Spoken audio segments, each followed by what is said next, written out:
I am TJ, joined by Diana. This is Bureau of Prisons Watchers for Monday, June 22nd, 2026. Good to be here. We have a packed show today, and some of it is going to sting a little. It is. We are covering 4 stories, and every single one directly affects release dates, re-entry, and how families plan their lives. So if you have a loved one in federal prison right now, please stay with us through all 4. This matters. We start with a report from the Government Accountability Office, the GAO, published February 11, 2026. Report number GAO 2610753. And for anyone who does not know, the GAO is the independent audit arm of Congress. These are not advocates or activists, they are federal auditors. Right. And what they found is that the Bureau of Prisons is routinely failing to transfer eligible people to halfway houses on time. Routinely, not occasionally, not in rare cases, routinely. And they base that finding on the Bureau of Prisons' own data. The agency is not even disputing the numbers. That is what gets me. This is not outside critics saying the system is broken. This is the government looking at its own records and saying, yes, we are failing. The GAO found that late transfers cost taxpayers money because federal prison beds cost significantly more per day than halfway house placements.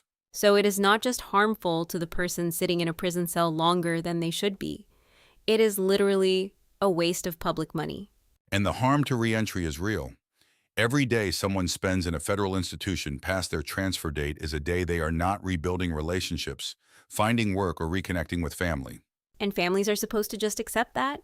They have been counting down days, making plans, and then the transfer just does not happen. That is exactly what this report documents. So what does this mean for someone in federal prison right now? It means you need to be paying close attention to your halfway house referral date, and your case manager needs to be on record about the timeline. If your expected halfway house date is approaching and you have not seen paperwork moving, that is the moment to ask questions in writing, not out loud at a unit team meeting. Written requests, written responses, that paper trail matters if you ever need to escalate or if an attorney needs to get involved. Attorneys and advocates, this GAO report is now a documented, citable federal finding.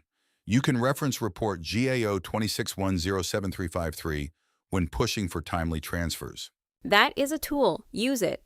Now we move to story 2, and this one is going to be hard for a lot of families to hear. We need to talk about a Fourth Circuit ruling on FSA earned time credits.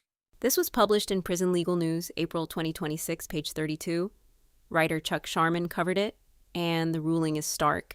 The Fourth Circuit Court of Appeals ruled that if a federal prisoner has any single disqualifying offense on their record, they are ineligible for all FSA earned time credits. Wait, all of them? Not just credits tied to that specific offense? All of them. Every day of earned time credits wiped out. The court said it will not separate out parts of a combined sentence to apply FSA credits selectively. That is wild.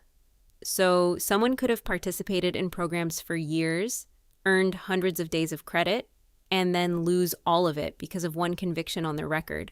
That is exactly what this ruling means in practice. The underlying legal issue is about how the First Step Act defines disqualifying offenses under 18 U.S.C. And the Fourth Circuit came down hard. Federal courts will not disaggregate a combined sentence to give partial credit.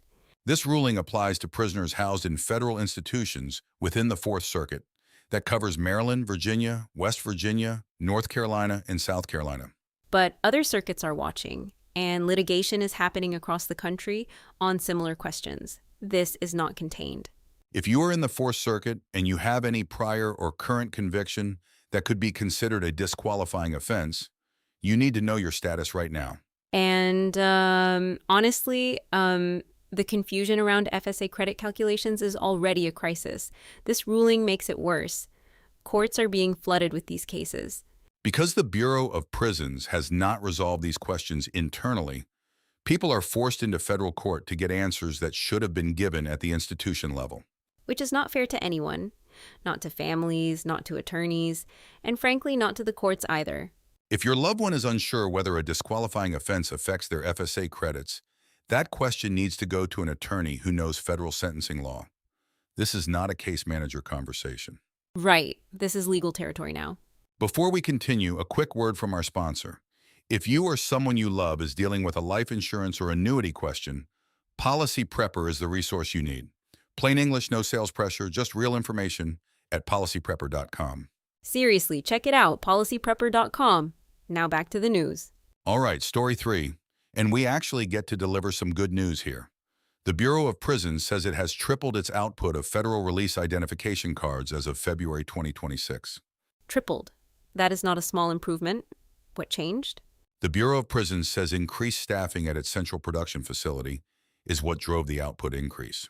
So there is actually a central facility that makes these cards. It is not done at each individual prison. Exactly. And the backlog that used to exist at that facility has apparently been cleared. Every institution can now submit ID requests immediately. Okay, that is genuinely good. Because the release ID card situation has been a real problem. People walk out of federal prison without valid identification, and then they cannot do anything. Cannot open a bank account, cannot rent an apartment, cannot get a job, cannot access benefits. The ID card is not a nice to have. It is essential for re-entry to work. So what does a family need to know here? What should they actually be doing with this information? First, know that the responsibility for submitting the ID request falls on institution staff, specifically the case manager or unit team at the facility. So if someone is approaching their release date and no one has mentioned an ID card, that is a problem that needs to be raised immediately. In writing, ask your case manager in writing, has my release ID card request been submitted? What is the status? And if you are a family member on the outside, you can ask your loved one to send you confirmation of that request. Put it in a letter or an email. The system is faster now, but faster only helps if someone actually submits the request. Do not assume it is being handled automatically. Assume nothing, verify everything. That is basically the motto of this show. It really is.